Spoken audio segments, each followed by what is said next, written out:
Haleluya, puji Tuhan saudara, bertemu kembali dalam program ayat-ayat Mas Firman Tuhan yang akan memberkati setiap saudara dan menjadi jawaban atas segala pergumulan kehidupan saudara. Segeralah berlangganan dengan program ini dengan cara mensubscribe channel ini saudara, dan tekan tanda loncengnya, maka setiap hari saudara akan diberkati melalui ayat-ayat Mas Firman Tuhan. Jika saudara merasa diberkati melalui program ini dan saudara rindu memberkati, saudara butuh informasi lebih lanjut, silahkan lihat di kolom deskripsi video ini saudara. Puji Tuhan saudara, mari kita berdoa buat firman Tuhan, buat ayat-ayat Mas Firman Tuhan yang akan kita renungkan bersama. Bapa di sorga, saat ini Tuhan, kami kembali bersyukur buat nafas kehidupan yang Tuhan beri, di mana saat ini kembali kami punya kesempatan untuk merenungkan firman-Mu.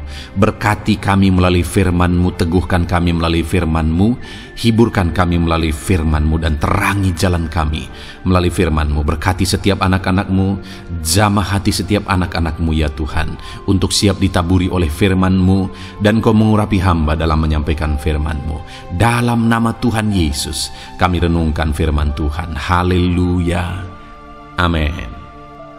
Puji Tuhan saudara, di dalam video ini kembali saudara akan diberkati oleh firman Tuhan, oleh ayat-ayat Mas Firman Tuhan, di mana topik yang saya rindu kita renungkan melalui ayat-ayat Mas Firman Tuhan ini saudara adalah tentang pemulihan yang dikerjakan oleh Tuhan. Ayat-ayat Mas ini akan membangkitkan iman saudara, akan membangkitkan motivasi saudara ketika firman Tuhan menyegarkan hati saudara. Adakah saat ini hidup saudara butuh pemulihan? Adakah saat ini saudara mengalami hati yang butuh pemulihan? Saudara sedang menghadapi situasi dan kondisi yang butuh pemulihan. Ada keadaan yang membutuhkan pemulihan, keluargakah itu, ekonomikah itu, situasi apapun itu. Ketahuilah saudara bahwa Allah yang kita sembah adalah Allah yang mengerjakan pemulihan. Bahkan untuk terjadinya pemulihan saudara, mati pun Dia rela supaya pemulihan terjadi bagi kehidupan umat-umatnya. Dia rela meninggalkan sorga, Dia rela merendahkan diri, Dia rela menderita, bahkan rela mati supaya pemulihan terjadi. Karena pemulihan adalah kerinduan Tuhan yang terdalam. Terjadinya pemulihan dalam kehidupan umat-umatnya adalah kerinduan Tuhan yang terdalam. Dia rindu hidup kita dipulihkan. Itu sebabnya saat ini kalau saudara rindu pemulihan dalam kehidupan saudara, dengarkan terus renungan ayat-ayat Mas Firman Tuhan ini saudara. Adapun beberapa ayat-ayat Mas Firman Tuhan tentang pemulihan yang Tuhan kerjakan adalah sebagai berikut. Yang pertama dari Ulangan pasal 30 ayat 2 sampai ayat yang ketiga. Demikian firman Tuhan.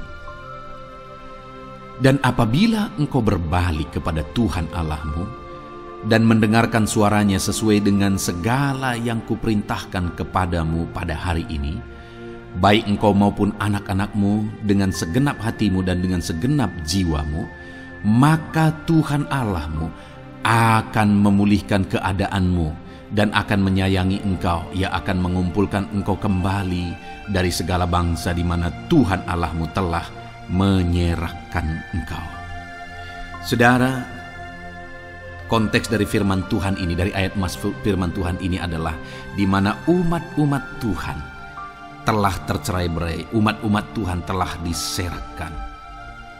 Lalu kemudian firman-Nya menegaskan bahwa Dia rindu mengerjakan pemulihan dan mengumpulkan kembali umat-umat Tuhan yang telah terserak itu. Artinya Tuhan rindu pemulihan terjadi dalam kehidupan umat-umatnya. Dan syarat dari pemulihan itu Dia jelaskan di kalimat pertama saudara, yaitu apabila engkau berbalik kepada Tuhan Allahmu dan mendengarkan suaranya. Saudara, Allah mengerjakan pemulihan bagi umat-umatnya ketika umat-umatnya berbalik kepada Dia. Jika umat-umatnya berbalik kepada Dia, jika umat-umatnya mendengarkan suaranya. Pemberontakanlah yang seringkali membuat umat-umat Tuhan menderita. Pemberontakanlah yang seringkali membuat mereka hancur lebur, saudara. Karena ketika mereka memberontak, di sana iblis punya kesempatan. Ketika mereka memberontak, di sana iblis menghancurkan, membuat hidup mereka berantakan. Padahal Tuhan ingin umat-umatnya tetap hidup damai, tentram, tenang, perlindungan dan penyertaannya ada atas mereka. Tetapi sekali lagi kepada umat-umatnya yang pada waktu itu telah tercerai-berai oleh karena pemberontakan mereka, Tuhan berkata, apabila engkau berbalik dan mendengarkan suaraku. Ini berbicara tentang pertobatan dan kemudian terus berjalan sesuai dengan kehendak Tuhan, sesuai dengan petunjuk dan suara Tuhan, sesuai dengan firman Tuhan.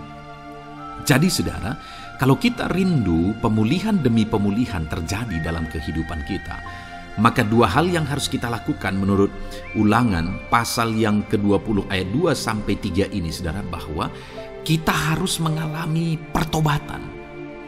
Harus terjadi pertobatan di dalam kehidupan kita.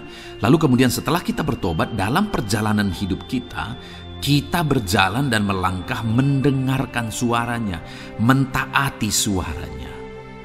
Itu yang Tuhan inginkan, supaya pemulihan terjadi dalam hidup kita. Kalau saat ini saudara rindu pemulihan terjadi dalam hidup saudara, maka bertobatlah dan dengarkanlah suara Tuhan. Lalu kemudian 2 Tawarikh pasal yang ke-7 ayat 14, saudara, di sana dikatakan, dan umatku yang atasnya namaku disebut merendahkan diri, berdoa dan mencari wajahku lalu berbalik dari jalan-jalannya yang jahat, maka aku mendengar dari sorga dan mengampuni dosa mereka serta memulihkan negeri mereka. Kembali Tuhan menegaskan tentang pemulihan, saudara, bahwa seiring dengan pemulihan Tuhan juga menegaskan bahwa aku mendengar mereka dari sorga. Tuhan mendengarkan doa umat-umatnya. Seiring dengan pemulihan dia juga berkata dan mengampuni dosa mereka. Jadi 3 hal yang Tuhan tegaskan di sini adalah bahwa Tuhan mendengar, Tuhan mengampuni, dan Tuhan memulihkan. Luar biasa janji Tuhan di mana dia mendengar seruan-seruan kita, di mana dia mengampuni dosa dan pelanggaran kita, di mana dia memulihkan negeri kita, memulihkan hidup kita, memulihkan keluarga kita, memulihkan segala sesuatu dalam hidup kita. Dan kemudian sebelumnya dia jelaskan, saudara, supaya dia mendengar, dosa kita diampuni dan kita dipulihkan. Dia berkata, dan umatku yang atasnya namaku disebut merendahkan diri. Yang harus kita lakukan supaya kita didengar, kita diampuni, dan kita dipulihkan adalah merendahkan diri. Ini hal yang penting untuk kita lakukan dalam kehidupan kita, saudara, yaitu belajar merendahkan diri. Lalu kemudian dikatakan juga, dan berdoa. Berdoa. Kalau kita rindu didengar, diampuni, dan dipulihkan, berdoalah. Berserulah kepada Tuhan. Dan kemudian dikatakan juga, dan mencari wajahku, merindukan Tuhan, mencari Tuhan. Jadi bukan hanya berdoa, saudara, tetapi juga merindukan Tuhan, mencari Tuhan. Lalu juga dikatakan lalu berbalik dari jalan-jalannya yang jahat, berbicara tentang pertobatan.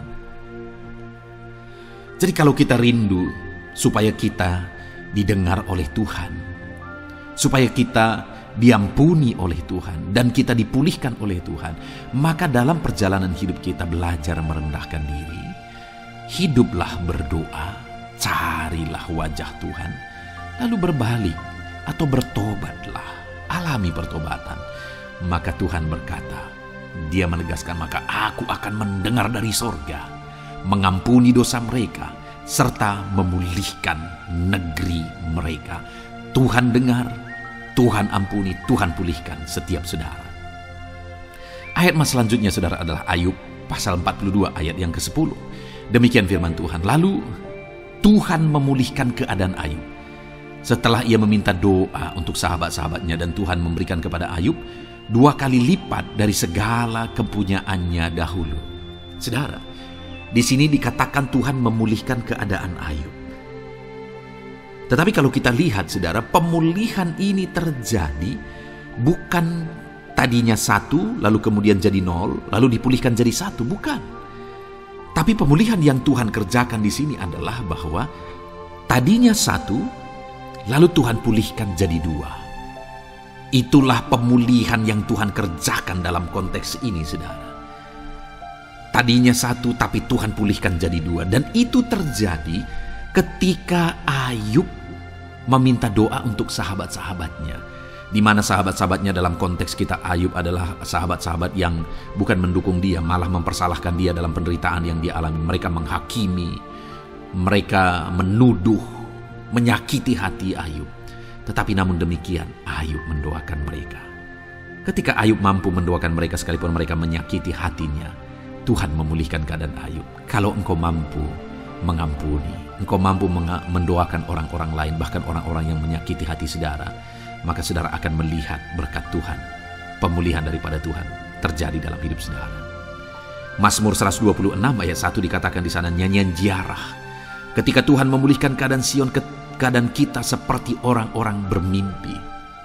Saudara, kalau Tuhan mengerjakan pemulihan dalam hidup kita, maka kita seperti bermimpi katanya. Artinya, pemulihan yang dikerjakan Tuhan itu di luar dari dugaan, di luar dari pikiran, lebih dari apa yang dipikirkan, lebih dari apa yang didoakan. Kalau saudara rindu itu terjadi dalam kehidupan saudara, maka rindukanlah pemulihan itu dalam hidup saudara. Rindukanlah pemulihan daripada Tuhan, maka Dia akan mengerjakan pemulihan lebih dari apa yang saudara pikirkan. Bahkan ayat emas terakhir dalam Yeremia pasal 29 ayat 12 sampai 14 saudara, di sana dikatakan, dan apabila kamu berseru dan datang untuk berdoa kepadaku, maka aku akan mendengarkan kamu. Apabila kamu mencari aku, kamu akan menemukan aku. Apabila kamu menanyakan aku dengan segenap hati, aku akan memberi kamu menemukan aku. Demikianlah firman Tuhan. Dan aku akan memulihkan keadaanmu dan akan mengumpulkan kamu di antara segala bangsa dan dari segala tempat di mana kamu telah kucerai-beraikan. Demikianlah firman Tuhan. Dan aku akan mengembalikan kamu ke tempat di mana aku telah membuang kamu. Saudara, Tuhan kembali juga menegaskan pemulihan yang akan Dia kerjakan bagi umat-umatnya jika mereka hidup berseru dan berdoa. Maka Tuhan mendengar dan memulihkan. Apabila mereka mencari Tuhan, maka mereka menemukan Tuhan dan keadaan mereka dipulihkan. Jadi Tuhan mau umat-umatnya hidup berseru, hidup berdoa, hidup mencari Tuhan, maka Tuhan akan mengerjakan pemulihan. Kalau saya dan saudara rindu pemulihan terjadi dalam hidup kita, saudara, mari hidup berdoa kepada Tuhan, cari wajah Tuhan, maka kita akan menemukan pemulihan Tuhan kerjakan dalam hidup kita. Puji Tuhan saudara, biarlah ayat-ayat emas firman Tuhan ini meneguhkan iman saudara, membangkitkan iman saudara. Dan terus dengarkan renungan ini saudara, saudara akan diberkati terus dengan ayat-ayat emas firman Tuhan dengan topik selanjutnya dalam nama Tuhan Yesus. Haleluya. Ketika kita rindu dan haus. Puji Tuhan saudara, di dalam video ini kembali saudara akan diberkati, dikuatkan dan diteguhkan, dan iman saudara dibangkitkan melalui ayat-ayat emas firman Tuhan. Di mana topik ayat-ayat emas firman Tuhan hari ini adalah tentang waktu Tuhan adalah waktu yang terbaik. Saudara, berbicara tentang waktu, setiap kita pasti ingin supaya semuanya bisa cepat. Semuanya bisa berjalan sesuai dengan apa yang kita pikirkan. Semuanya melaju cepat. Karena manusia yang hidup di zaman ini adalah manusia yang rindu semuanya serba instan. Tetapi, saudara, segala sesuatu di dunia ini sebenarnya ada dalam kuasa Tuhan. Dan Dia sudah menetapkan segala sesuatu berdasarkan rencana-rencananya. Dan Dia sudah menetapkan semua waktu-waktu yang terbaik. Karena Dia Allah yang Maha Tahu. Demikian juga dalam kehidupan setiap kita, saudara. Allah itu mewujudkan, menyatakan, melakukan mujizatnya dalam kehidupan kita di waktu yang telah Dia tetapkan dalam hidup kita. Dan sekali lagi, waktu Tuhan adalah waktu yang terbaik. Puji Tuhan saudara, ada pun beberapa ayat emas firman Tuhan yang kita renungkan bersama di dalam video ini saudara adalah sebagai berikut. Yang pertama, dari 2 Petrus pasal 3 ayat 9. Demikian firman Tuhan. Tuhan tidak lalai menepati janjinya, sekalipun ada orang yang menganggapnya sebagai kelalaian, tetapi ia sabar terhadap kamu, karena ia menghendaki supaya jangan ada yang binasa, melainkan supaya semua orang berbalik dan bertobat. Saudara, Petrus menegaskan bahwa Tuhan tidak lalai menepati janjinya. Artinya apa saudara? Tuhan sudah menetapkan waktu yang terbaik untuk menepati janjinya. Sekalipun ada orang yang menganggapnya sebagai kelalaian, tetapi Tuhan itu sabar. Dan Tuhan itu telah menetapkan waktu yang terbaik untuk segala sesuatu dalam kehidupan kita. Percayakah saudara bahwa Allah telah menetapkan yang terbaik untuk menolong kehidupan saudara? Itu yang ditegaskan oleh firman Tuhan, bahwa Dia tidak lalai menepati janjinya. Dia akan menyatakan rancangannya, mewujudkan rancangannya atas kehidupan umat-umatnya sesuai dengan waktu yang terbaik yang telah Dia tetapkan bagi setiap umatnya. Tuhan tidak lalai menepati janjinya saudara. Tuhan tidak lalai menepati janjinya. Adakah saat ini saudara sedang ada dalam pergumulan? Saudara sedang berbeban berat? Saudara sudah menaikkan doa-doa saudara kepada Tuhan, tetapi sepertinya Tuhan tidak peduli. Dengar saudara, bukannya Tuhan tidak peduli. Di dalam video-video sebelumnya kita juga sudah banyak belajar bahwa Allah itu menyertai, Allah itu peduli, Allah itu memperhatikan, Allah itu bertindak, dan sebagainya dan sebagainya. Tetapi satu hal yang perlu kita sadari dengan pasti, bahwa Allah bekerja sesuai dengan waktu yang telah Dia tetapkan, waktu yang terbaik yang telah Dia tetapkan. Karena Allah itu Maha Tahu, Dia Allah yang tahu segala sesuatu, Dia Allah yang tahu masa depan sekalipun, dan Dia tidak akan lalai menepati janjinya. Itu sebabnya saudara, mari kita melangkah sesuai dengan waktu yang Tuhan tetapkan, kita harapkan terjadi dalam hidup kita. Kita nantikan waktu Tuhan, waktu yang terbaik dalam kehidupan kita. Percayalah bahwa Allah tidak lalai menepati janjinya untuk menolong kehidupan saudara sesuai dengan waktu yang telah Dia tetapkan. Kemudian ayat emas kedua saudara, tentang waktu Tuhan adalah waktu yang terbaik, adalah dari Mazmur pasal 33 ayat 20 sampai ayat 22. Demikian firman Tuhan. Jiwa kita menanti-nantikan Tuhan. Dialah penolong kita dan perisai kita. Ya, karena Dia hati kita bersuka cita, sebab kepada nama-Nya yang kudus kita percaya. Kasih setiamu ya Tuhan kiranya menyertai kami seperti kami berharap kepadamu. Puji Tuhan saudara, di sini ditegaskan bahwa jiwa kita menanti-nantikan Tuhan, dan Dialah penolong kita dan perisai kita. Artinya Dia Tuhan yang menolong kita, Dia Tuhan yang melindungi kita, Dia Tuhan yang sanggup membentengi kehidupan kita. Itu sebabnya bagian kita menanti-nantikan Tuhan. Kita menantikan Tuhan bertindak. Kita menantikan Tuhan melakukan mujizatnya. Kita menantikan Tuhan melakukan perkara yang besar di dalam kehidupan kita saudara. Ketika kita menantikan Dia menolong kehidupan kita, maka Dialah yang akan menolong kita, kata firman Tuhan ini. Ya, di hati kita bersuka cita, ada sukacita ketika kita mengalami pertolongan Tuhan saat kita menanti-nantikan pertolongannya.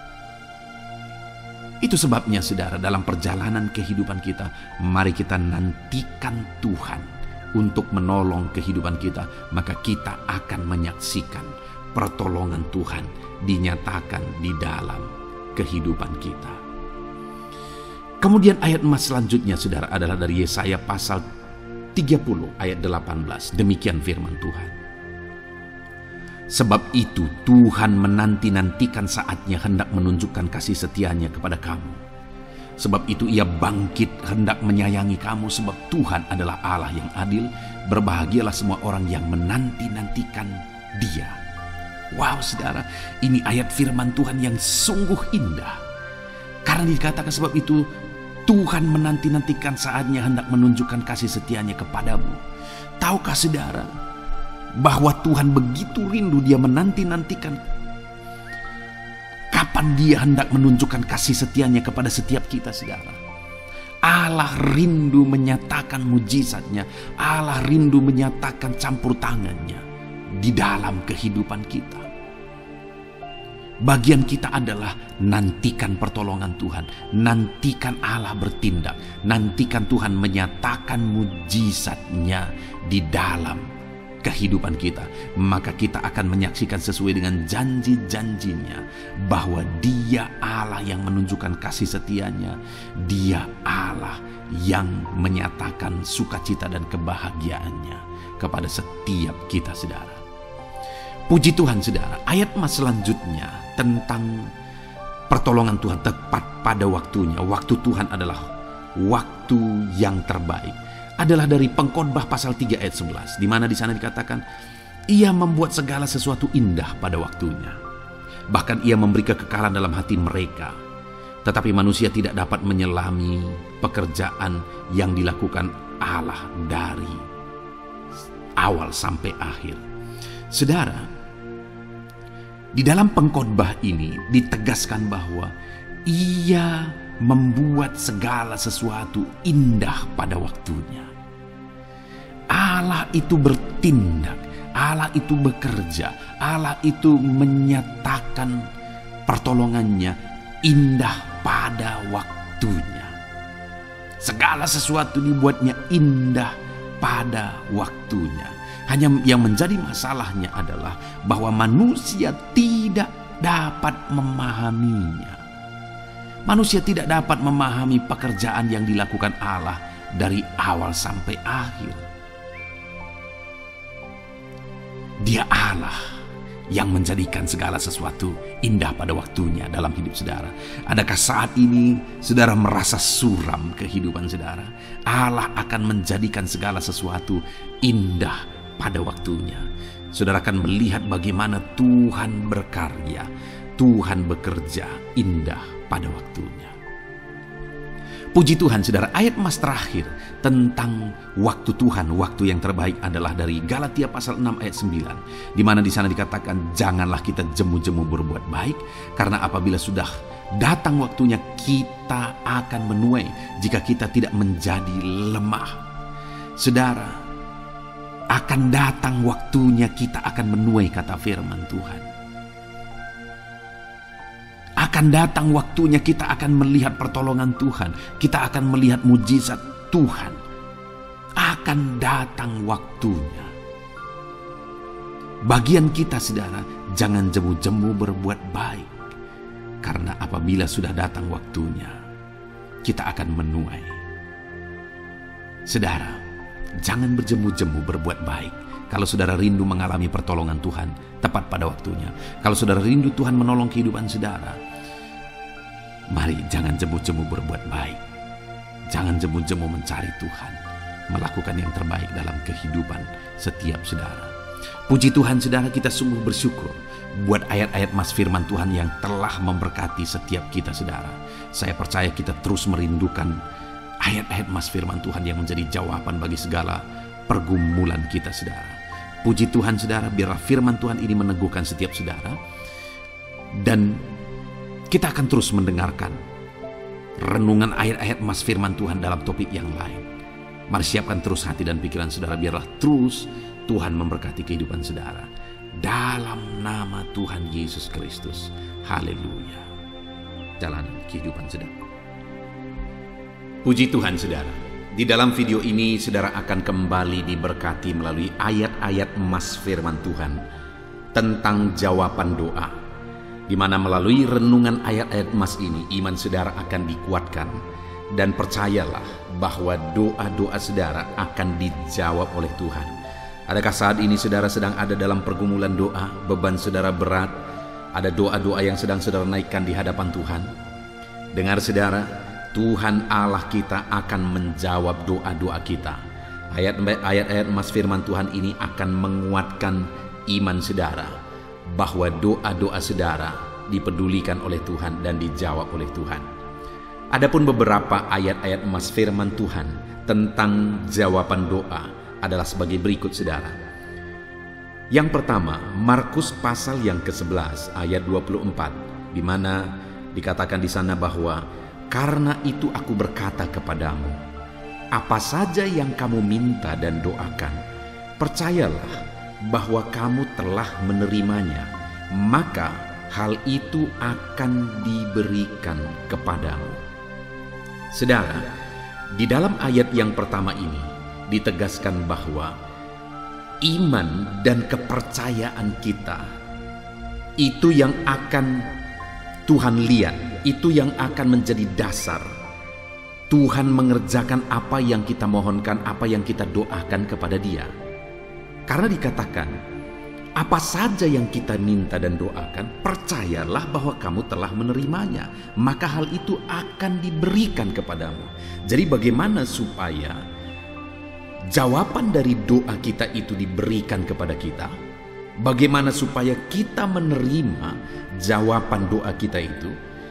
Dikatakan bahwa kita harus percaya bahwa apa saja yang kita doakan itu kita telah menerimanya. Saudara, ini hal yang agak sulit dicerna oleh akal. Karena dikatakan apa saja yang kita minta, kita harus percaya bahwa kita telah menerimanya. Apa yang sebenarnya mau ditekankan oleh Tuhan di sini, saudara? Keyakinan bahwa Tuhan sanggup mengerjakan, mewujudkan, mengubahkan, memberikan apa yang kita doakan. Itu sebenarnya yang Tuhan mau tegaskan di sini. Ini bukan berbicara tentang daya hayal. Ini bukan berbicara tentang halusinasi juga. Dan ini bukan berbicara tentang kekuatan cara berpikir atau halusinasi, saudara. Karena terkadang ada orang-orang yang mengkhotbahkan bahwa dari ayat ini, bahwa ini maksudnya adalah kalau kamu meyakini, membayangkan apa yang kamu doakan itu, kamu bayangkan bahwa itu sudah ada. Misalnya mendoakan satu mobil lah misalnya, kamu doakan apa mereknya, apa warnanya dan sebagainya. Bukan itu yang dimaksudkan Tuhan di sini, saudara. Tapi yang dimaksudkan Tuhan dengan kalimat bahwa apa saja yang kamu minta, percayalah bahwa kamu telah menerimanya. Yang mau ditegaskan di sana sebenarnya adalah bahwa Tuhan sanggup melakukannya, dan kalau Tuhan sanggup melakukannya, kamu pasti menerimanya. Itu yang sebenarnya mau ditegaskan. Jadi apa yang sebenarnya mau ditegaskan Tuhan di sini adalah tentang iman, percaya bahwa apa saja masalahmu, apa saja bebanmu, apa saja persoalanmu, apa saja kerinduanmu, Allah sanggup. Percayalah bahwa Dia sanggup mengerjakannya, mengubahkannya. Apa saja penyakitmu, Dia sanggup menyembuhkannya. Kalau Dia sanggup, percayalah bahwa kamu pasti menerimanya. Jadi kata telah di sana sebenarnya adalah menekankan tentang kepastian bahwa apa saja yang didoakan pasti diterima. Jadi saudara, saat ini percayalah, tidak ada yang mustahil bagi Tuhan. Tapi terkadang pikiran kita mengatakan ini mustahil. Pikiran kita mengatakan ini tidak mungkin. Berdasarkan pengalaman mungkin kita berpikir ini mustahil. Sama saja dengan Petrus, waktu dia menjala ikan, sepanjang malam dia sudah menjala ikan dan tidak dapat apa-apa. Dia sudah gunakan semua pengalamannya, keahliannya dan sebagainya, ia tidak mendapat apa-apa. Tapi satu kali Yesus berkata, tebarkanlah jalamu. Lalu kemudian apa yang menjadi jawabannya, saudara? Bahwa sepanjang malam dia telah melakukannya, tetapi kalau kamu perintahkan, aku akan tebarkan juga. Artinya apa? Semua keahlian sudah dilakukan. Jadi sepertinya nggak mungkin, tapi karena engkau perintahkan, aku tebarkan juga. Dan ketika ditebarkan, saudara, betapa dahsyat yang dia raih, begitu banyak ikan yang dia raih. Nah saudara, Ini satu bukti bahwa sekalipun akal kita, pengalaman kita, logika kita mengatakan mustahil, tidak mungkin, tetapi percayalah bahwa Tuhan sanggup. Itu sebabnya apapun yang saudara doakan, percaya. Jangan berdasarkan pikiran, jangan andalkan pikiran, jangan andalkan logika saudara, percaya Tuhan sanggup melakukan, maka itu akan dilakukan bagi saudara. Selanjutnya saudara, ditegaskan juga di dalam Matius pasal 21 ayat 22, di sana dikatakan, dan apa saja yang kamu minta dalam doa dengan penuh kepercayaan, kamu akan menerimanya. Kembali, yang menjadi syarat untuk kita mengalami jawaban doa adalah kepercayaan. Dikatakan di sana dengan penuh kepercayaan. Ini satu penegasan saudara bahwa percaya sungguh-sungguh. Percaya bahwa Tuhan pasti sanggup. Dia sanggup menyembuhkan, dia sanggup mengubahkan, dia sanggup mengadakan, dia sanggup mencukupkan, dia sanggup memulihkan, dan dia sanggup melakukan segala perkara.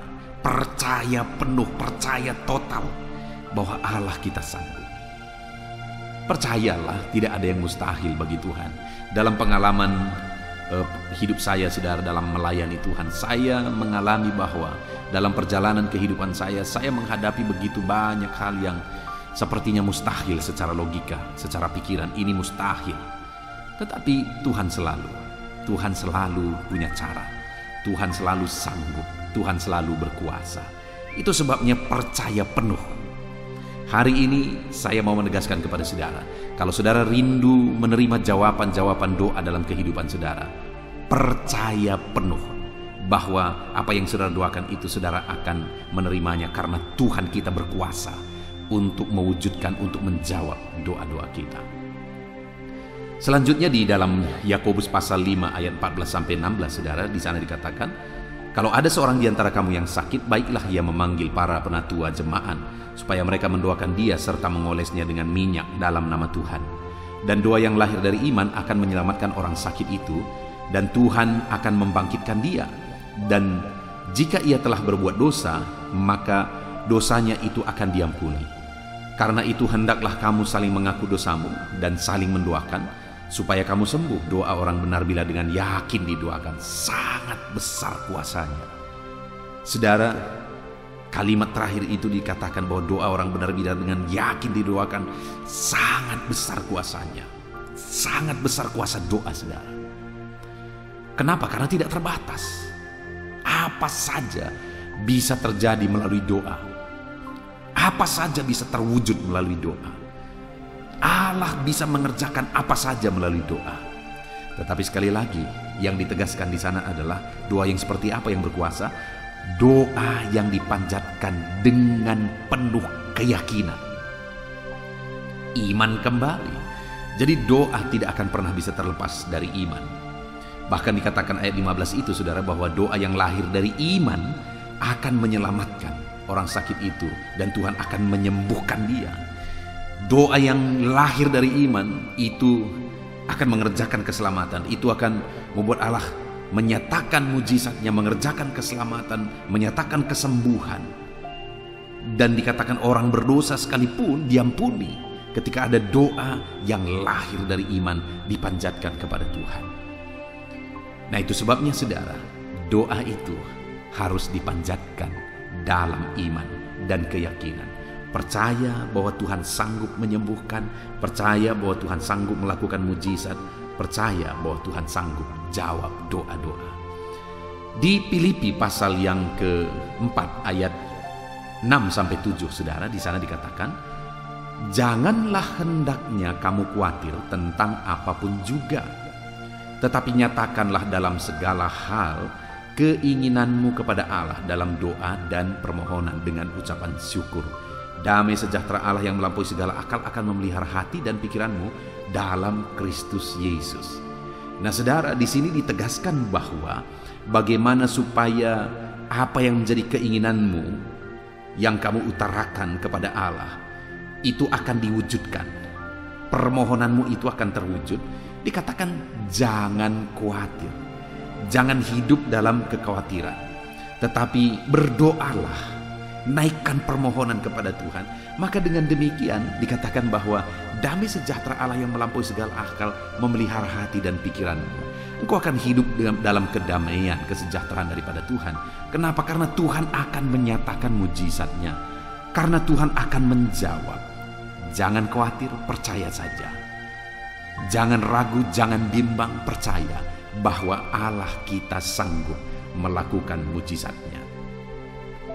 Kemudian yang terakhir saudara, di dalam Yeremia pasal 33 ayat 3 dikatakan, berserulah kepadaku, maka aku akan menjawab engkau dan akan memberitahukan kepadamu hal-hal besar yang tidak terpahami, yakni hal-hal yang tidak kau ketahui. Saudara, di sini ada sesuatu yang luar biasa yang ditegaskan oleh Tuhan, bahwa jika kita berseru kepada Dia, maka Dia akan menjawab kita dan Dia akan memberitahukan hal-hal besar yang lebih dari apa yang kita pahami. Artinya apa?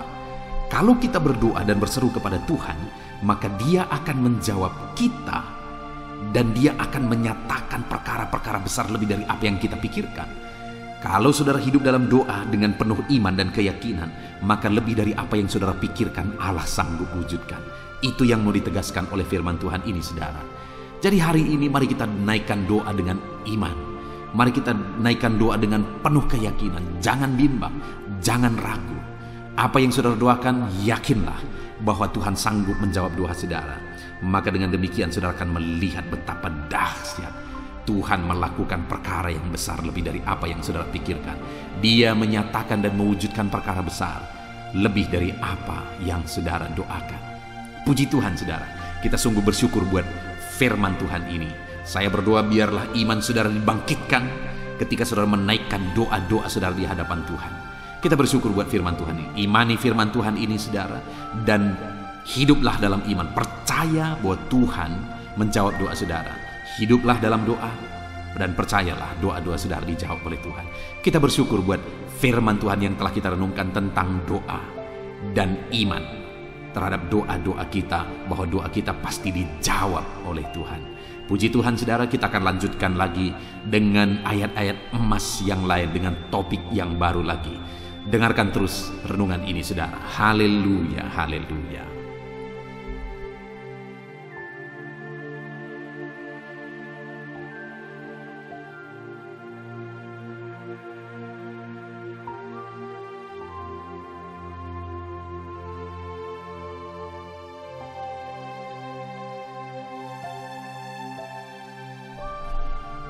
Puji Tuhan saudara, di dalam video ini saudara akan diberkati melalui ayat-ayat emas firman Tuhan.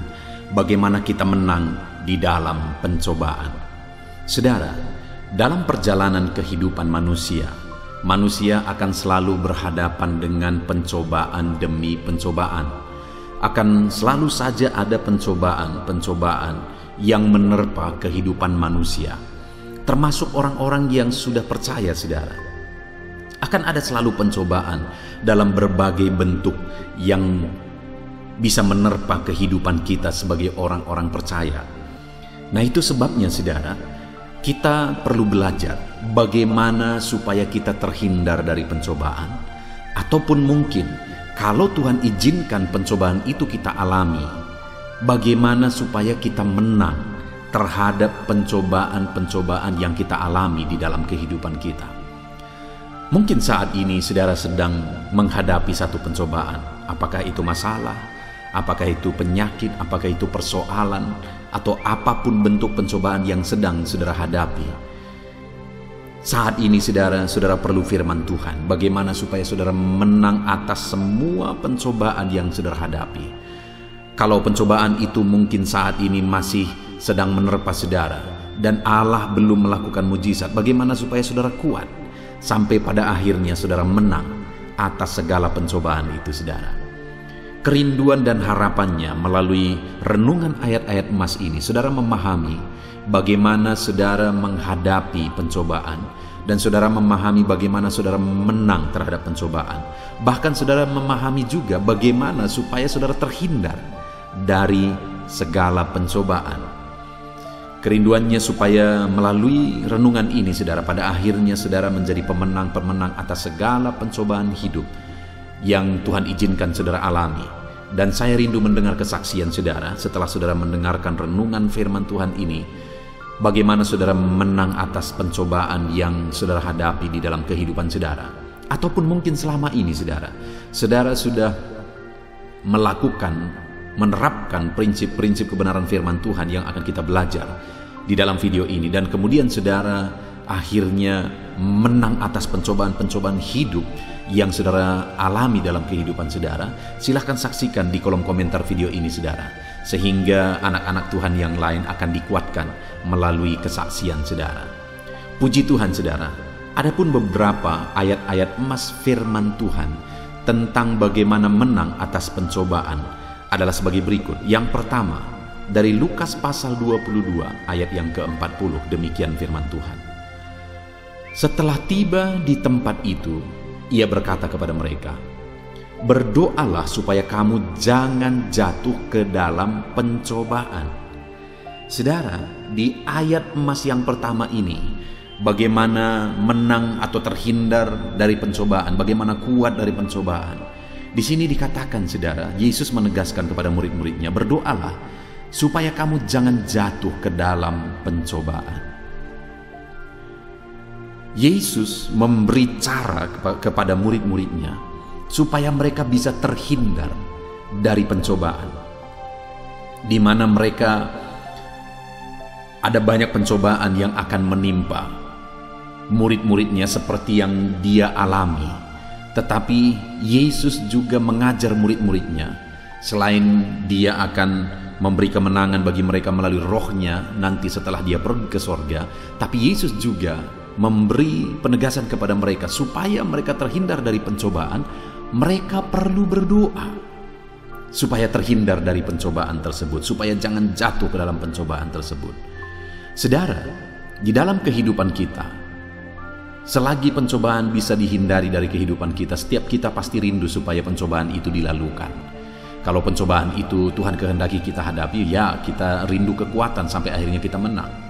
Tetapi selagi masih bisa pencobaan itu terhindar dari kehidupan kita, pasti setiap kita rindu supaya pencobaan itu terhindar. Dan di sini Yesus berkata, "Berdoalah supaya kamu jangan jatuh ke dalam pencobaan." Jadi supaya pencobaan itu terhindar dari kehidupan kita dan kita tidak masuk, kita tidak jatuh ke dalam pencobaan itu, Yesus berkata, "Berdoalah."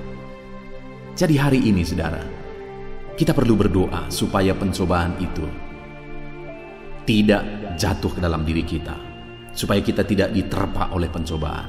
Itu juga yang ada di doa Bapa kami, "Janganlah membawa kami ke dalam pencobaan." Saudara, hari ini biarlah kita bersama berdoa, dan biarlah setiap hari-hari kita bersama berseru kepada Tuhan, "Tuhan, jangan membawa kami ke dalam pencobaan, hindarkan kami dari pencobaan." Jadi saudara, supaya kita terhindar dari pencobaan, berdoalah supaya Tuhan menghindarkan saudara dari pencobaan. Hari ini melalui firman Tuhan ini biarlah setiap kita disadarkan supaya setiap hari kita perlu berdoa supaya kita dijauhkan, dihindarkan dari pencobaan. Lalu kemudian ayat emas selanjutnya saudara, tentang bagaimana terhindar, bagaimana kuat, dan bagaimana menang atas pencobaan adalah dari 1 Korintus pasal 10 ayat 13. Demikian firman Tuhan, "Pencobaan-pencobaan yang kamu alami ialah pencobaan-pencobaan biasa yang tidak melebihi kekuatan manusia. Sebab Allah setia dan karena itu ia tidak akan membiarkan kamu dicobai melampaui kekuatanmu. Pada waktu kamu dicobai, ia akan memberi kepadamu jalan keluar sehingga kamu dapat menanggungnya." Saudara, di sini ditegaskan bahwa pencobaan-pencobaan yang kita alami ialah pencobaan biasa. Jadi ada yang terkadang pencobaan itu Tuhan izinkan kita alami, Tuhan izinkan menerpa kehidupan kita. Kenapa? Karena ada maksud daripada Tuhan, supaya melalui pencobaan itu kita diproses, kita didewasakan, kita dimurnikan melalui pencobaan itu. Dan hal yang ditegaskan Tuhan di sini adalah pencobaan-pencobaan yang kamu alami ialah pencobaan biasa, tidak melebihi kekuatan manusia. Pencobaan seperti apakah yang pencobaan biasa? Sebenarnya tidak ada pencobaan yang biasa, saudara. dan tidak ada pencobaan yang besar. Sangat tergantung kepada orangnya. Kenapa? Karena saya pernah melihat bahwa ada orang yang masalahnya sangat kecil, tapi dia sudah stres. Begitu stresnya dia oleh karena masalah kecil itu, bahkan sampai akhirnya masuk rumah sakit jiwa. Masalahnya hanya karena masalah kuku di kakinya yang menusuk ke dalam dagingnya sehingga bengkak dan infeksi bertahun-tahun. Dan dia stres akan hal itu, dan itu membawa dia ke rumah sakit jiwa. Besar atau kecil? Ya bagi pada umumnya orang mungkin itu masalah kecil, tapi bagi orang ini itu masalah besar. Tapi ada orang yang masalahnya bertubi-tubi, tapi biasa saja. Pencobaan bertubi-tubi, tapi biasa saja. Jadi sangat tergantung orangnya, bukan tergantung pada pencobaannya. Dan di sini Allah memberi cara bagaimana supaya pencobaan-pencobaan yang kita alami itu menjadi pencobaan biasa, di mana dikatakan bahwa pencobaan yang kamu alami adalah pencobaan biasa yang tidak melebihi kekuatan manusia. Sebab Allah setia, dan karena itu Ia akan memberikan kamu, tidak akan membiarkan kamu dicobai melampaui kekuatanmu. Jadi pencobaan-pencobaan yang kita alami akan menjadi pencobaan biasa. Kalau apa, saudara? Kalau kita serahkan kepada Tuhan. Kenapa? Di sini dikatakan sebab Allah setia, dan Dia tidak membiarkan kamu dicobai melampaui kekuatanmu. Artinya Dia akan memberi kekuatan melebihi daripada pencobaan itu. Jadi bagaimana supaya pencobaan-pencobaan yang kita alami dalam hidup ini menjadi pencobaan biasa dan kita sanggup melampauinya, menjalaninya, menghadapinya? Nah, dan di sini dikatakan pada waktu kamu dicobai, Ia memberi jalan keluar sehingga kamu dapat menanggungnya. Jadi saudara, kita perlu menghadapi semuanya bersama dengan Tuhan supaya pencobaan-pencobaan yang kita alami itu menjadi pencobaan biasa. Kita kuat dan Allah memberi jalan keluar bagi kita. Ayat mas selanjutnya, saudara, tentang bagaimana Allah memberi kita kekuatan dan jalan keluar atas segala pencobaan yang kita alami. Dari 2 Petrus pasal 2 ayat 9, demikian firman Tuhan. Maka nyata bahwa Tuhan tahu menyelamatkan orang-orang saleh dari pencobaan, dan tahu menyimpan orang-orang jahat untuk disiksa pada hari penghakiman. Saudara, di sini jelas firman Allah menegaskan bahwa Tuhan menyelamatkan orang-orang saleh dari pencobaan dan menyimpan orang-orang jahat untuk disiksa pada hari penghakiman. Jadi siapa yang akan selamat dari pencobaan? Siapa yang akan dihindarkan Tuhan dari pencobaan? Orang-orang saleh. Siapa yang akan menderita siksaan pada hari terakhir? Orang yang hidup dalam kejahatan. Tetapi orang saleh akan diluputkan dari pencobaan. Jadi bagaimana supaya kita terbebas, menang, lepas dari pencobaan? Tuhan menolong kita dalam pencobaan. Hiduplah dalam kebenaran, hiduplah dalam kesalehan, maka Tuhan akan membebaskan kita dari pencobaan. Saudara, kehidupan seperti apa yang saudara jalani hari ini? Seringkali kita menghadapi banyak penderitaan oleh karena kita hidup dalam dosa, dalam kejahatan yang akhirnya mendatangkan pencobaan demi pencobaan.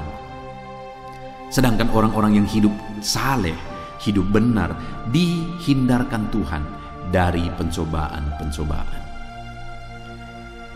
Ayat mas selanjutnya, saudara, adalah dari 1 Timotius pasal 6 ayat yang ke-9. Demikian firman Tuhan. Tetapi mereka yang ingin kaya jatuh ke dalam pencobaan, ke dalam jerat dan ke dalam berbagai-bagai nafsu yang hampa dan yang mencelakakan dan menenggelamkan manusia ke dalam keruntuhan dan kebinasaan. Saudara, di sini ditegaskan bahwa yang membuat manusia jatuh ke dalam dosa atau pencobaan adalah mereka yang ingin kaya, tamak. Saudara, artinya apa? Sebaliknya, kalau kita tidak ingin jatuh ke dalam pencobaan, janganlah rakus, janganlah tamak. Apakah kekayaan itu salah? Tidak ada yang salah dengan kekayaan. Ada video di dalam ayat-ayat mas ini, saya buat judulnya khusus ayat-ayat emas tentang bagaimana Tuhan memperkaya kita.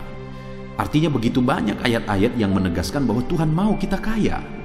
Sekalipun tidak semua orang-orang percaya akan menjadi kaya juga. Karena ada orang-orang yang memang atas seizin Tuhan dia harus menderita, dia harus kekurangan dalam melayani Tuhan. Itu anugerah juga. Itu kasih karunia Tuhan juga. Tetapi tidak ada salah juga dengan kekayaan. Tuhan malah menjanjikan kekayaan di dalam firman-Nya. Tetapi yang menjadi masalahnya di sini adalah bahwa nafsu keinginan untuk menjadi kaya yang akhirnya melampaui keinginan akan Tuhan, kerinduan akan Tuhan, itu bisa membuat kita jatuh ke dalam pencobaan. Jadi saudara, biarlah kekayaan itu bonus. Yang harus kita pahami, kekayaan itu merupakan bonus dalam kita mengiring Tuhan. Itu kasih karunia Tuhan, bukan itu yang utama. Yang paling utama dalam hidup kita adalah Tuhan. Kita bertemu dengan Tuhan, kita mengalami keselamatan sehingga kelak kita masuk surga sampai selama-lamanya. Itu yang paling penting. Dan kalau di dalam perjalanan dalam hidup di dunia ini akhirnya Tuhan memperkaya kita, itu anugerah yang luar biasa. Itu kasih karunia Tuhan. Jadi saudara, di dalam hidup kita, marilah kita merindukan Tuhan lebih daripada perkara dunia ini. Kalau Tuhan mempercayakan kekayaan bagi kita, puji Tuhan, haleluya. Tapi jangan menginginkan kekayaan lebih daripada menginginkan Tuhan, lebih daripada menginginkan kebenaran. Karena itu bisa menjadi pencobaan. Kita bisa jatuh ke dalam pencobaan oleh karena keinginan akan kekayaan. Ayat mas selanjutnya saudara, tentang bagaimana menang dalam pencobaan adalah dari Lukas pasal 8 ayat yang ke-13. Demikian firman Tuhan. Yang jatuh di tanah yang berbatu-batu itu ialah orang yang setelah mendengar firman itu menerimanya dengan gembira, tetapi mereka tidak berakar. Mereka percaya sebentar saja dan dalam masa pencobaan mereka murtad. Konteks dari ayat ini saudara adalah tentang perumpamaan benih yang ditabur, di mana ada yang jatuh di pinggir jalan, ada yang jatuh di tanah yang berbatu-batu, di semak duri, dan di tanah yang subur. Dan dikatakan di sini, benih yang jatuh di tanah yang berbatu-batu itu adalah orang yang mendengarkan firman, dan mereka sangat senang mendengarkan firman, dan segera menerima firman itu dalam hidup mereka. Tetapi mereka tidak berakar. Dan karena mereka tidak berakar, iman mereka juga tidak kuat. Mereka percaya hanya sebentar saja. Dan akhirnya ketika ada masa pencobaan, mereka murtad. Nah, saudara, kenapa mereka tidak kuat di masa pencobaan? Kenapa pencobaan itu membuat akhirnya mereka berpaling dari jalan Tuhan? Karena iman mereka tidak kuat. Jadi, supaya kita kuat dalam pencobaan, kita perlu iman yang kuat, saudara. Supaya saudara kuat dalam berbagai pencobaan yang menimpa kehidupan saudara, saudara harus memiliki iman yang kuat. Dan bagaimana supaya iman saudara kuat? Saudara harus berakar dalam firman. Bukan hanya suka mendengarkan firman Tuhan, tapi saudara harus berakar di dalam firman. Saudara, saya begitu rindu, begitu banyak anak-anak Tuhan bisa berakar melalui firman. Saya membuat channel renungan ini saudara, ayat-ayat emas. Ada renungan untuk renungan malam, yaitu channel audio Alkitab. Ada renungan untuk renungan pagi, yaitu channel renungan penyejuk jiwa. Saya buat berbagai channel tersebut saudara dengan kerinduan supaya semakin banyak anak-anak Tuhan mendengarkan firman Tuhan dan mereka berakar dalam firman, sehingga sekalipun tanda-tanda akhir zaman sudah semakin nyata, artinya kita sudah hidup di akhir zaman ini saudara, tapi kita akan tetap kuat karena kita berakar di dalam firman yang membangkitkan iman, meneguhkan iman kita, dan itu membuat kita kuat. Sehingga pencobaan, tantangan, masalah, persoalan apapun yang kita hadapi, kita tetap kuat. Jadi bagaimana supaya kuat dalam pencobaan? Miliki iman yang kuat. Bagaimana supaya iman kita kuat? Mari berakar di dalam firman. Renungkan firman dan berakarlah di dalam firman itu. Ayat emas selanjutnya saudara, tentang bagaimana menang atas pencobaan. adalah dari Ibrani pasal 2 ayat yang ke-18. Demikian firman Tuhan.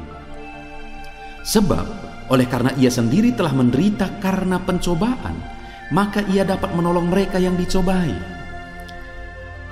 Kita sungguh bersyukur mengenal Yesus sebagai Tuhan dan Juru Selamat kita, saudara. Kenapa? Karena Dia Tuhan yang begitu baik. Kita tidak perlu membela Dia. Dialah yang membela kita. Sekali lagi, kita tidak perlu membela Dia. Dialah yang membela kita.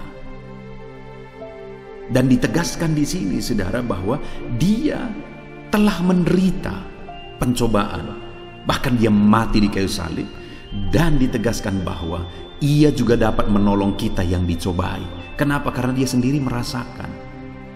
Dia Allah kita yang penuh kasih dan tidak perlu dibela. Kitalah yang dibela oleh Tuhan.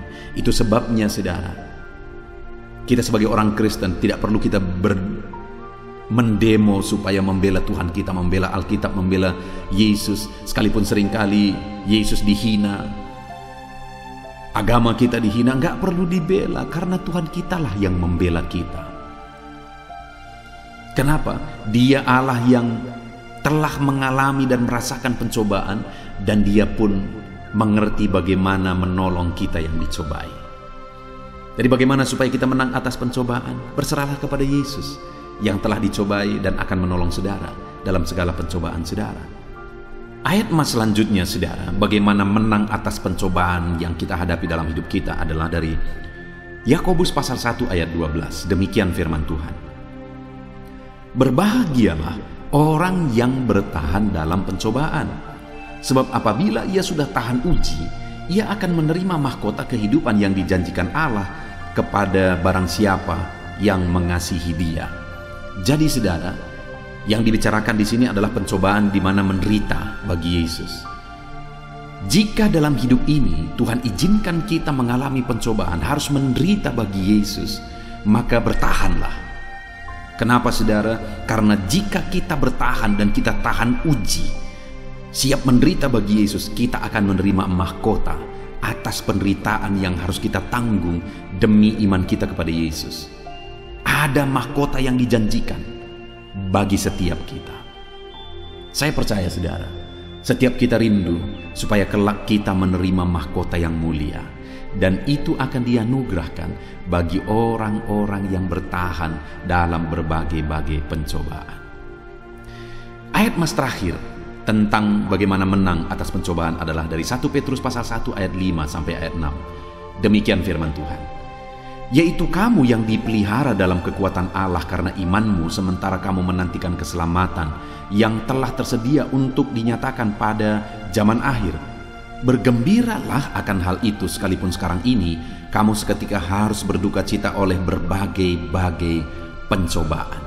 Saudara, sekalipun dalam perjalanan iman kita harus menderita bagi Yesus, bersukacitalah, kata firman Tuhan. Sekalipun kita harus menghadapi berbagai-bagai pencobaan dalam iman kita, dalam pengiringan kita akan Tuhan, berbahagialah, bersukacitalah akan hal itu. Kenapa, saudara?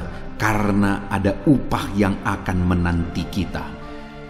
Kelak ketika kita berada di hadapan Tuhan, kita akan menerima upah atas segala penderitaan dan berbagai pencobaan yang harus kita tanggung, yang harus kita hadapi dalam pengiringan kita akan Tuhan.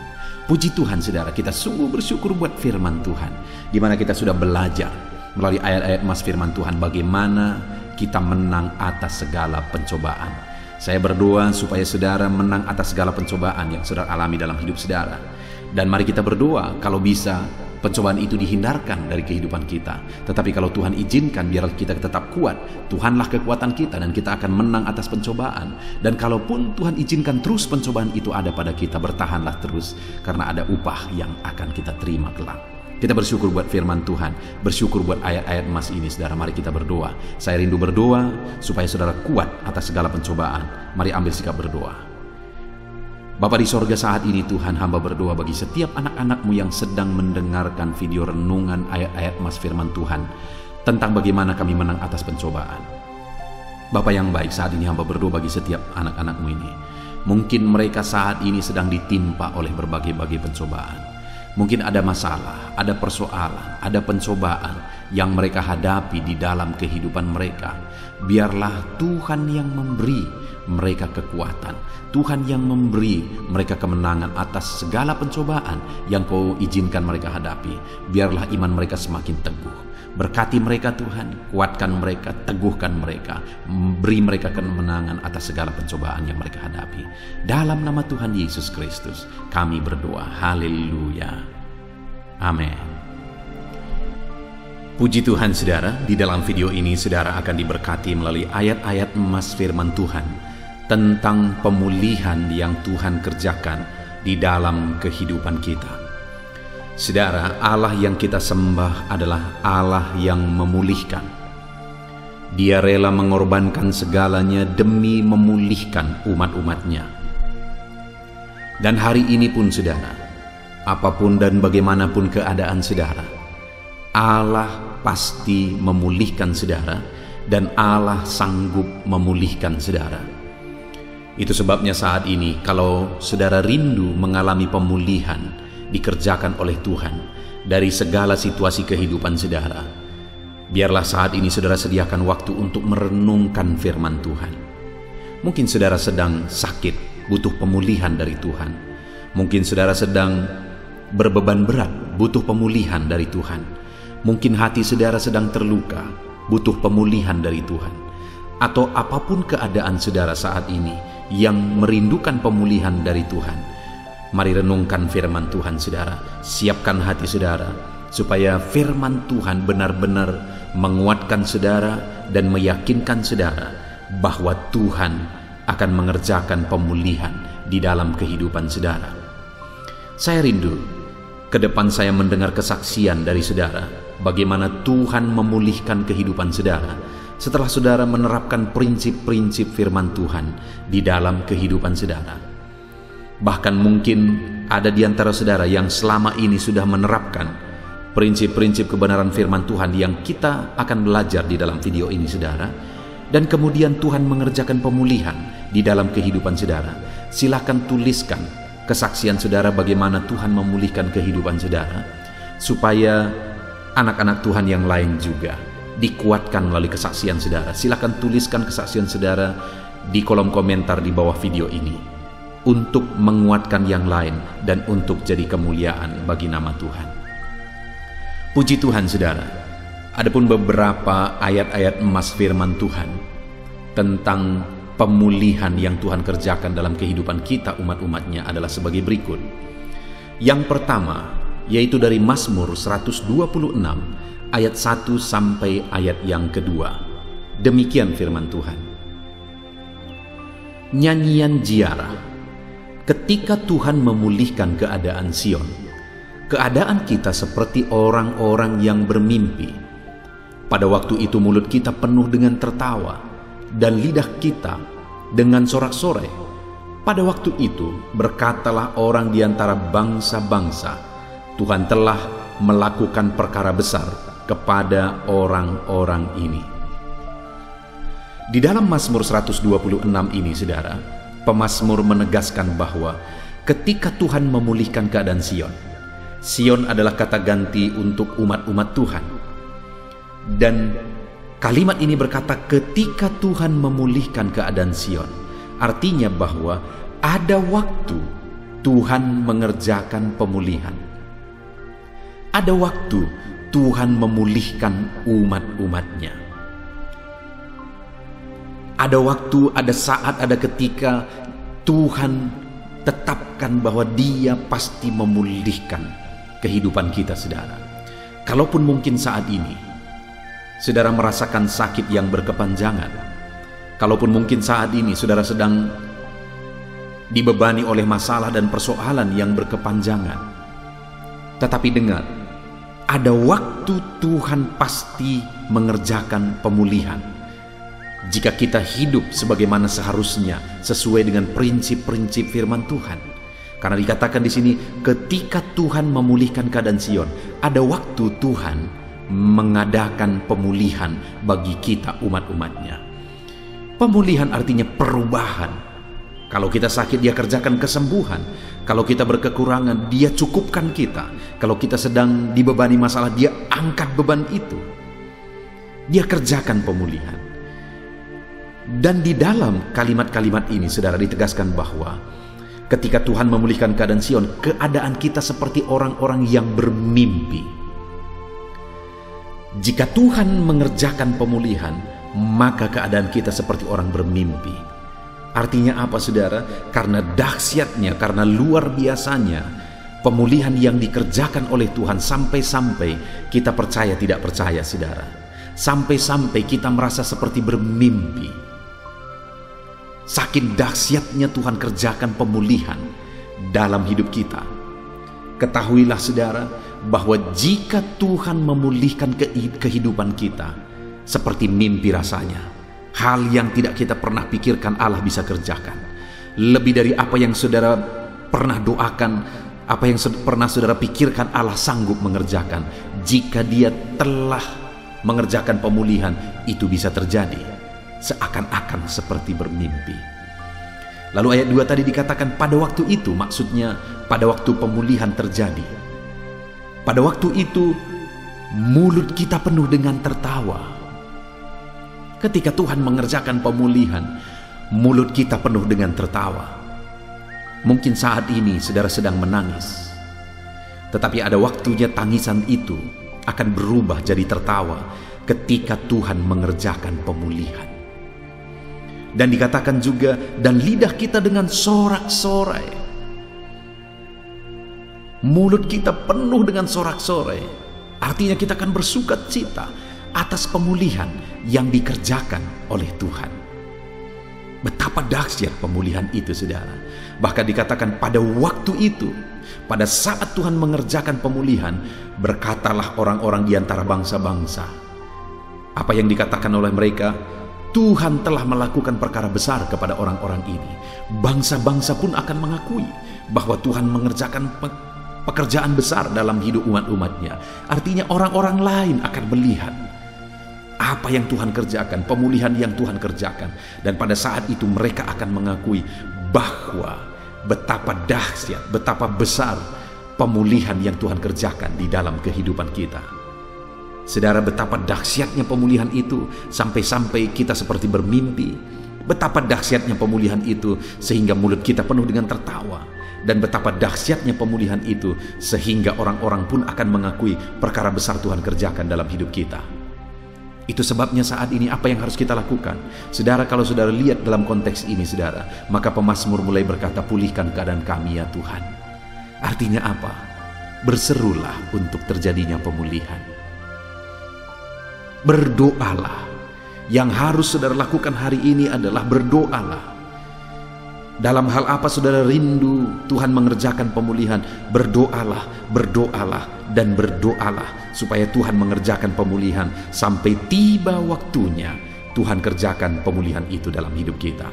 Saudara, Tuhan pasti mengerjakan pemulihan, dan kalau Dia mengerjakan pemulihan, kita seperti bermimpi. Mulut kita penuh dengan tertawa, dan orang-orang akan mengakui bahwa betapa dahsyat Tuhan mengerjakan pemulihan dalam hidup kita. Berdoalah terus untuk terjadinya pemulihan. Di dalam Kisah Rasul, pasal yang pertama, ayat 6 sampai ayat 7, adalah ayat emas kedua tentang pemulihan yang Tuhan kerjakan. Di mana di sana dikatakan, maka bertanyalah mereka yang berkumpul di situ, Tuhan, maukah Engkau pada masa ini memulihkan kerajaan bagi Israel? Jawabnya, engkau tidak perlu mengetahui masa dan waktu yang ditetapkan Bapa sendiri menurut kuasanya. Saudara, saat Yesus mau naik ke sorga, murid-muridnya berkata kepada Dia, memohon kepada Dia, maukah Engkau pada masa ini memulihkan kerajaan bagi Israel? Karena waktu itu mereka sangat merindukan pemulihan terjadi atas bangsa mereka. Kenapa? Karena bangsa itu dijajah, bangsa itu menderita, bangsa itu tidak merdeka, bangsa itu belum dipulihkan. Sehingga mereka rindu pemulihan terjadi. Sehingga mereka memohon kepada Yesus, maukah Engkau memulihkan kerajaan bagi Israel? Memang ada janji pemulihan itu, tapi sebenarnya janji pemulihan itu adalah janji Mesias tentang pemulihan secara rohani. Tapi mereka mengharapkan pemulihan secara jasmani. Tetapi lihat saudara, apa jawaban Tuhan? Engkau tidak perlu mengetahui masa dan waktunya yang ditetapkan Bapa sendiri menurut kuasanya. Nanti ke depan memang akan terjadi pemulihan itu. Tetapi hal yang ditegaskan di sini, engkau tidak perlu mengetahui masa dan waktunya. Waktu itu bukan urusan kita. Tuhan pasti akan mengerjakan pemulihan. Karena dikatakan engkau tidak perlu mengetahui masa dan waktunya. Artinya ada masa dan ada waktu, Tuhan pasti memulihkan. Tetapi tentang masa dan waktu itu bukan urusan kita. Tentang masa dan waktu terjadinya pemulihan itu hak prerogatifnya Tuhan. Itu haknya Tuhan. Hak mutlak Tuhan. Serahkan kepada Tuhan waktu Dia mengerjakan pemulihan. Tapi bagian kita adalah percaya bahwa Dia pasti memulihkan. Pasti waktu itu akan datang. Dan dikatakan juga yang ditetapkan Bapa sendiri menurut kuasanya. Pemulihan itu sudah ditetapkan. Saudara, hari ini saudara rindu pemulihan. Allah telah menetapkan pemulihan dalam hidup saudara. Dan dikatakan di sini menurut kuasanya sendiri bahwa Dia berkuasa. Tidak ada yang mustahil bagi Dia. Segala sesuatu sanggup Dia pulihkan. Aku melihat dan aku mengalami dalam hidup ini, saudara. Dalam melayani Tuhan, begitu banyak pemulihan yang dikerjakan oleh Tuhan. Yang dikerjakan aku benar-benar sadar itu di luar dari kemampuanku. Benar-benar itu menurut kuasanya Tuhan. Itu di luar dari kecerdasanku. Itu benar-benar menurut kuasanya Tuhan. Jadi Tuhan pasti akan mengerjakan pemulihan yang telah Dia tetapkan menurut kuasanya. Bagian kita adalah kerjakan, doakan yang terbaik untuk tiba pada waktu Tuhan memulihkan. Percaya, jangan pernah lemah, jangan pernah mundur. Tuhan pasti memulihkan. Ayat emas berikutnya, saudara, tentang pemulihan adalah dari Ulangan pasal 30 ayat 2 sampai ayat 3. Demikian firman Tuhan. Dan apabila engkau berbalik kepada Tuhan Allahmu dan mendengar suaranya sesuai dengan segala yang kuperintahkan kepadamu pada hari ini, baik engkau maupun anak-anakmu dengan segenap hatimu dan dengan segenap jiwamu, maka Tuhan Allahmu akan memulihkan keadaanmu dan akan menyayangi engkau. Ia akan mengumpulkan engkau kembali dari segala bangsa kemana Tuhan Allahmu telah menyerahkan engkau. Saudara, di sini Tuhan menegaskan bahwa apabila engkau berbalik kepada Tuhan Allahmu, di mana pada waktu itu umat-umatnya berlaku serong terhadap Dia, umat-umatnya berpaling daripada Dia, dan kemudian Tuhan menjanjikan pemulihan. Karena pada saat umat-umatnya berpaling, akhirnya mereka menderita, mereka dibuang oleh Tuhan, akhirnya mereka mengalami kesengsaraan. Saudara, setiap kali kita jauh dari Tuhan, itu akan berakibat kesengsaraan, itu akan berakibat penderitaan, karena di dekat Tuhanlah kita tenang. Itu yang dialami oleh umat-umatnya pada waktu itu. Mereka menjauh dari Tuhan, mereka berpaling dari Tuhan, dan akhirnya mereka menderita. Tetapi saat umatnya menderita, Tuhan tidak membuang mereka. Allah yang penuh kasih itu tidak membuang mereka.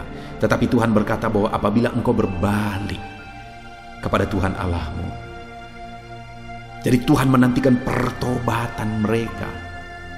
Dan kemudian jika mereka bertobat, maka Tuhan berjanji, Tuhan Allahmu akan memulihkan keadaanmu dan menyayangi engkau.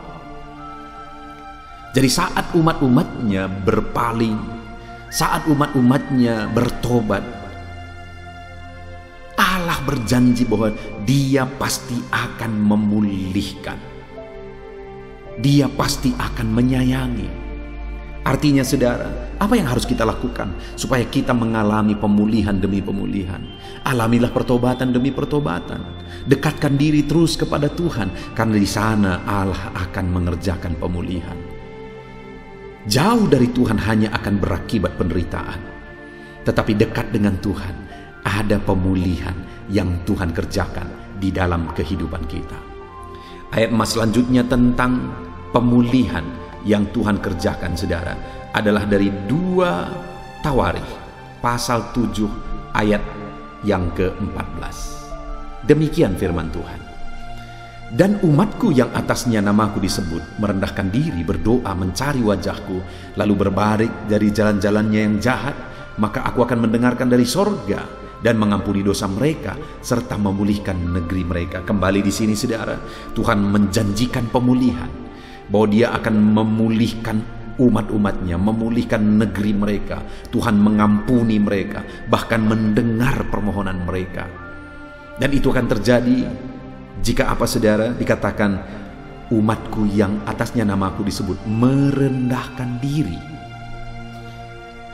Merendahkan diri di hadapan Tuhan, mengaku bahwa hanya karena anugerah Tuhan, mengaku bahwa hanya karena kasih karunia Tuhan. Pemulihan itu akan terjadi bagi orang-orang yang merendahkan diri di hadapan Tuhan. Lalu kemudian apa? Berdoa, memohon pemulihan daripada Tuhan. Lalu apa saudara? Mencari wajah Tuhan.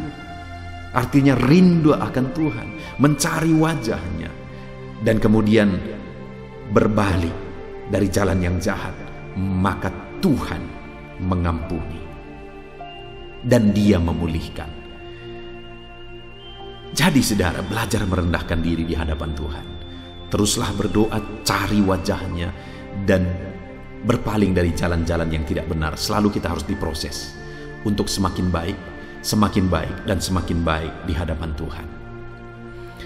Lalu kemudian saudara, ayat emas selanjutnya adalah dari Ayub pasal 42 ayat yang ke-10. Demikian firman Tuhan.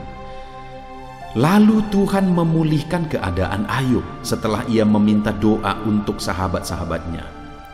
Dan Tuhan memberikan kepada Ayub 2 kali lipat dari segala kepunyaannya dahulu.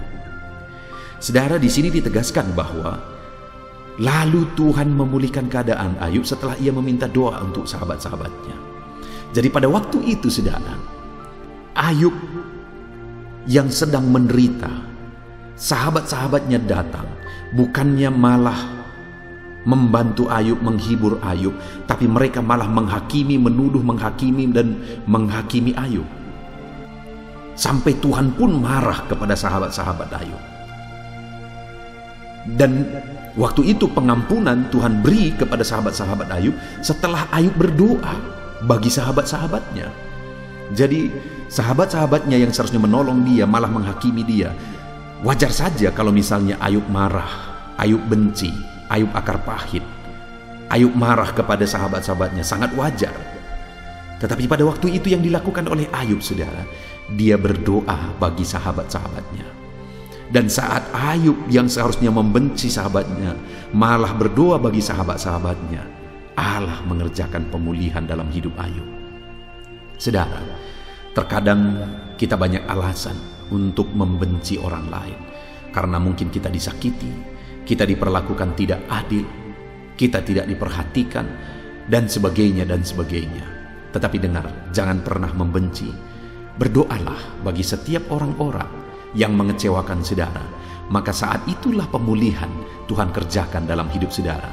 Jadi kalau saudara disakiti, saudara tidak sakit hati, malah saudara berdoa bagi orang yang menyakiti hati saudara, itu bukan untuk mereka, tapi sebenarnya keuntungan itu untuk kita. Karena saat kita mampu berdoa untuk mereka dengan tulus, maka di sanalah Tuhan akan mengerjakan pemulihan. Puji Tuhan saudara, ayat emas terakhir tentang pemulihan yang Tuhan kerjakan di dalam kehidupan umatnya adalah dari Mazmur pasal 41 ayat 2 sampai ayat yang keempat. Demikian firman Tuhan. Berbahagialah orang yang memperhatikan orang lemah. Tuhan akan meluputkan dia pada waktu celaka. Tuhan akan melindungi dia dan memelihara nyawanya sehingga ia disebut berbahagia di bumi. Engkau takkan membiarkan dia dipermainkan musuhnya. Tuhan membantu dia di ranjangnya waktu sakit. Di tempat tidurnya, kau pulihkan dia sama sekali dari sakitnya. Saudara, di sini Tuhan kembali berjanji bahwa Dia akan mengerjakan pemulihan. Malah pada waktu sakit pun Tuhan kerjakan pemulihan. Dan itu terjadi kepada siapa saudara? Kepada orang yang memperhatikan orang lemah. Orang yang memperhatikan orang lain akan dipulihkan. Orang yang jadi berkat bagi orang lain akan dipulihkan. Kalau saudara rindu mengalami pemulihan yang Tuhan kerjakan dalam hidup saudara, jadilah berkat bagi orang lain. Belajarlah untuk memperhatikan orang lain, untuk menjadi berkat bagi orang lain. Puji Tuhan saudara, kita sungguh bersyukur buat firman Tuhan yang telah kita renungkan bersama, di mana kita sudah belajar bahwa Tuhan pasti akan mengerjakan pemulihan. Ada waktu yang sudah Dia tetapkan bahwa Dia pasti akan mengerjakan pemulihan. Bagi kita, bagian kita adalah kita terus berdoa untuk terjadinya pemulihan. Kita percaya bahwa Tuhan berkuasa memulihkan. Dan kemudian kita mencari wajah-Nya, merendahkan diri, bertobat, berbalik dari jalan-jalan kita yang jahat. Bahkan kita belajar memperhatikan orang lain, mengampuni orang lain, belajar untuk jadi berkat bagi orang lain. Saat itu kita akan mengalami pemulihan. Puji Tuhan saudara, mari kita terapkan firman Tuhan dalam kehidupan kita. Saya mau berdoa supaya Tuhan mengerjakan pemulihan dalam hidup saudara. Mari ambil sikap berdoa, kita berdoa bersama. Bapa di sorga, saat ini Tuhan, kami kembali merendahkan diri di hadapan-Mu. Hamba berdoa supaya Tuhan mengerjakan pemulihan dalam kehidupan umat-umat-Mu ya Tuhan. Khususnya saat ini hamba berdoa bagi anak-anak-Mu yang sedang mendengarkan video ayat-ayat emas tentang pemulihan ini. Mereka yang begitu rindu pemulihan terjadi. Mereka yang saat ini sedang berbeban berat, sedang sakit dan sebagainya, yang merindukan pemulihan terjadi. Hamba berdoa, kerjakan pemulihan dalam hidup anak-anak-Mu. Di dalam nama Tuhan Yesus Kristus, Tuhan mengerjakan pemulihan dalam setiap hidup anak-anak Tuhan yang sedang mendengarkan video ini. Dalam nama Yesus, pemulihan terjadi. Haleluya, haleluya. Amin. Haleluya, puji Tuhan saudara, kita sungguh bersyukur buat kebenaran-kebenaran firman Tuhan yang telah kita renungkan bersama. Dan saya percaya setiap saudara sudah dikuatkan melalui ayat-ayat emas firman Tuhan yang telah kita renungkan bersama. Dan saat ini saudara, tiba waktunya untuk kita akan berdoa bersama, untuk menyerahkan segala beban, persoalan dan pergumulan saudara kepada Tuhan. Saya akan menopang saudara dalam doa, dalam segala pergumulan-pergumulan saudara. Mari kita datang kepada Tuhan dengan sikap yang benar, dengan iman yang benar, dan tetap tekun berdoa. Sekalipun mungkin sekian lama saudara sudah berdoa kepada Tuhan dan saudara belum mendapatkan jawaban doa, tetaplah berdoa. Tuhan Allah kita siap untuk mendengar dan melakukan mujizat dalam kehidupan kita. Mari kita berdoa saudara. Bapa di sorga, saat ini Tuhan, hamba berdoa bagi setiap anak-anak-Mu ini. Engkau yang mengenal mereka pribadi lepas pribadi. Engkau tahu segala pergumulan mereka, segala persoalan kehidupan mereka. Dan saat ini hamba menopang mereka di dalam doa. Bapa yang baik, hamba berdoa khususnya bagi anak-anak-Mu yang sedang mengalami sakit penyakit saat ini. Tuhan kiranya yang menjadi jawaban atas segala pergumulan sakit penyakit mereka. Saudaraku, bagi saudara yang sedang sakit saat ini, angkat tangan saudara kepada Tuhan, tangan kanan saudara. Lalu taruh tangan kiri saudara di bagian tubuh saudara yang sakit. Tuhan Allah yang menyembuhkan saudara. Bapa di sorga, saat ini Engkau kiranya mengulurkan tangan dan mengerjakan kesembuhan bagi anak-anak-Mu yang sedang mengalami sakit. Engkau mengerjakan mujizat, Engkau menyembuhkan. Angkat segala beban penyakitnya, sembuhkan dia ya Tuhan, dalam nama Tuhan Yesus Kristus. Sembuhkan anak-anak-Mu ini yang sedang mengalami sakit. Engkau Allah yang sanggup menyembuhkan. Kalau dulu Engkau menyembuhkan, hari ini pun kami percaya Engkau Allah yang sanggup menyembuhkan setiap anak-anak-Mu dalam nama Tuhan Yesus Kristus, dalam nama Yesus. Jika ada anak-anak-Mu yang saat ini sedang mengalami masalah, persoalan dalam kehidupan mereka, mungkin ada beban, masalah, beban, persoalan yang sedang menindih kehidupan anak-anak-Mu, Engkau kiranya yang menjadi jalan keluar. Angkat segala beban, segala persoalan kehidupan anak-anak-Mu dalam nama Tuhan Yesus Kristus. Engkau Allah yang sanggup mengangkat beban persoalan anak-anak-Mu. Engkau Allah yang berkuasa untuk mengangkat segala beban dan persoalan anak-anak-Mu dalam nama Tuhan Yesus Kristus. Haleluya, haleluya, haleluya. Jika ada saat ini anak-anak-Mu yang sedang mengalami masalah di tengah keluarga mereka, di tengah bisnis mereka, dalam kehidupan mereka pribadi, Engkau yang menyelesaikan segala beban dan persoalan anak-anak-Mu dalam nama Tuhan Yesus Kristus. Haleluya, haleluya. Bapa yang baik, hamba berdoa Berkati keluarga-keluarga anak-anak-Mu ya Tuhan, menjadi keluarga yang harmonis, keluarga yang diberkati, keluarga yang takut akan Tuhan. Berkati keluarga-keluarga mereka Bapa, berkati para suami, berkati para istri, berkati anak-anak, berkati orang tua, berkati semuanya ya Tuhan, untuk sama-sama takut Tuhan, sama-sama mengasihi Tuhan, sama-sama mengasihi satu dengan yang lain di tengah-tengah keluarga, sehingga damai Tuhan, sehingga kesejahteraan daripada Tuhan memenuhi setiap keluarga-keluarga anak-anak-Mu ya Tuhan. Dalam nama Tuhan Yesus Kristus, dalam nama Tuhan Yesus. Bapa yang baik, saat ini hamba berdoa buat usaha pekerjaan anak-anak-Mu. Berkati mereka yang sedang berbisnis, berkati apa yang menjadi usaha bisnis mereka ya Tuhan. Mereka yang berdagang, mereka yang bertani, mereka yang pegawai, berkati semuanya ya Tuhan. Para buruh, para medis, semuanya, apapun bidang pekerjaan mereka, Tuhan yang memberkati setiap mereka dalam nama Tuhan Yesus Kristus. Bahkan berkati anak-anak-Mu yang sudah masuk ke masa pensiun, berkati para pensiunan dalam nama Yesus, berkati para anak-anak-Mu yang sedang ada dalam pengangguran juga, Tuhan yang campur tangan memberi pekerjaan bagi mereka. Berkati semuanya Tuhan. Berkati ekonomi anak-anak-Mu dalam nama Yesus. Pulihkan ekonomi mereka dalam nama Tuhan Yesus Kristus. Kami yakin dan percaya Engkau Allah sanggup memberkati setiap anak-anak-Mu.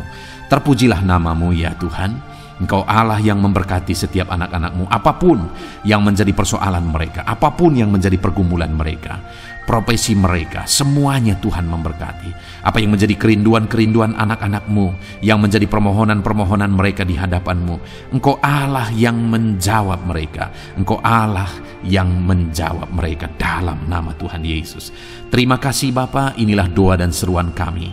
Kami yakin dan percaya Engkau Allah yang mendengar setiap seruan-seruan anak-anak-Mu. Engkau Allah yang menjawab doa-doa dan seruan anak-anak-Mu dalam nama Tuhan Yesus Kristus. Kami sungguh bersyukur dan berdoa. Haleluya, haleluya. Amin. Puji Tuhan saudara. Saya percaya setiap saudara sudah diberkati melalui renungan firman Tuhan, dan saudara juga sudah dikuatkan ketika saudara didoakan. Percaya Tuhan menjawab doa-doa kita. Kalau saat ini saudara belum berlangganan dengan channel ini, saudara segeralah berlangganan. Silakan lihat tombol subscribe di bawah video ini. Kalau tombol subscribe masih berwarna merah, silakan ditekan dan tekan juga tanda loncengnya. Maka dengan demikian setiap hari saudara akan diberkati melalui ayat-ayat emas firman Tuhan. Kalau saudara merasa diberkati melalui renungan ini dan saudara rindu memberkati, saudara butuh informasi lebih lanjut, silahkan lihat di kolom deskripsi video ini saudara. Puji Tuhan saudara, Tuhan kiranya memberkati setiap saudara dalam nama Tuhan Yesus Kristus. Kami berdoa haleluya. Amin.